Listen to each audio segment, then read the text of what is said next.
Bonjour et bienvenue sur Petite Pensée dans un monde hostile, un monde incertain. Je suis Abdessalam Boujedraoui. Mieux vaut allumer une bougie que maudire les ténèbres. C'est une citation très profonde de Lao Tzu. Les citations et les pensées de Lao Tzu ont cette faculté d'être encore valables de nos jours, ce qui en réalité n'est pas très rassurant parce que cela voudrait dire que nous traînons encore et depuis des milliers d'années les mêmes problèmes sans pour autant les résoudre de façon définitive. Pour comprendre cette citation, cette pensée, je fais appel à une autre citation de ce même sage, Lao Tzu, qui dit « Un voyage de 1000 lieues commence par un premier pas ». Ainsi, si on examine la France contemporaine, quand on contemple la Tour Eiffel, on pourrait penser que tout cela s'est fait facilement. Non. Il y a eu beaucoup de petits pas et surtout beaucoup de moments de ténèbres. Et à chaque fois, c'est une bougie que des gens ont allumée qui a résolu les problèmes. La France, il y a des centaines d'années, est passée par des guerres, par de la famine, par des épidémies. Et c'est parce que les gens, à chaque fois, n'ont pas blâmé le sort, ne vont pas maudire les ténèbres. Au lieu de faire cela, c'est parce qu'ils ont allumé une bougie, la France a pu évoluer vers la France que l'on connaît de nos jours. Ce qui est valable pour un pays est valable pour une civilisation.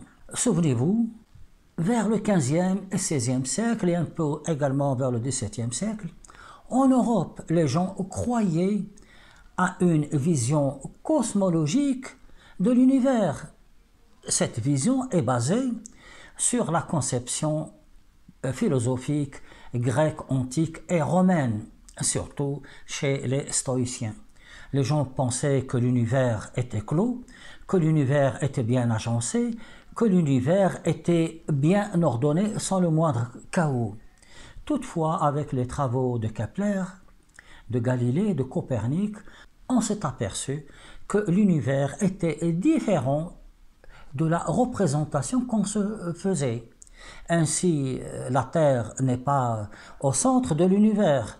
Et là, au lieu de rentrer dans les ténèbres des désespoirs, les Européens de l'époque, après une période de désarroi dans les ténèbres, ont eu le courage de tourner la page en allumant la bougie de la connaissance, de la raison et de la science.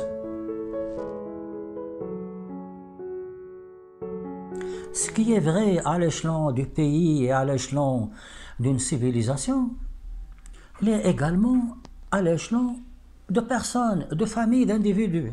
Des familles dont l'enfant a mal tourné, dont l'enfant ou plusieurs enfants sont devenus des délinquants, vont maudire la société. Ils ne vont jamais allumer la bougie de l'éducation, c'est-à-dire éduquer leur enfant, ou la bougie qui consiste à se remettre en question.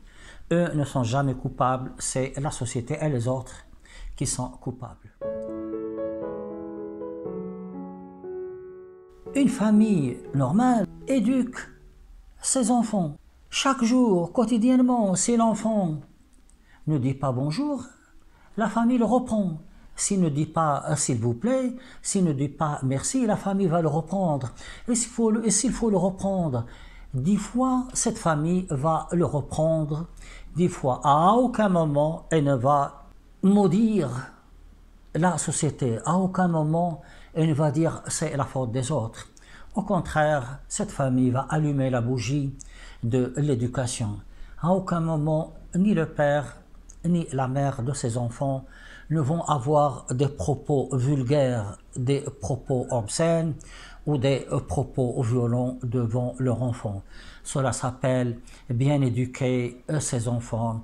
Cela s'appelle allumer la bougie de l'éducation pour éteindre les ténèbres de l'inculture, les ténèbres de la délinquance. Je vous remercie et je vous dis à bientôt pour une autre pensée de Lao Tzu, Confucius ou Bouddha ou bien d'autres philosophes.